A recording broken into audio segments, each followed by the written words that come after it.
How are robots used for recycling? Recycling is a vital process, but it's also complex and often dirty. This is where robots are revolutionizing how we manage our waste.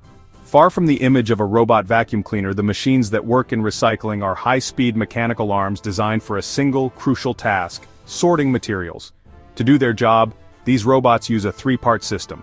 First, they have eyes, high-resolution cameras and advanced sensors that can use infrared light or optical scanners. These sensors are capable of differentiating between various types of plastics, cardboard, metals, or glass by their composition, color, and shape.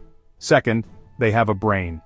Using artificial intelligence and deep learning algorithms, the robot analyzes the sensor data in milliseconds.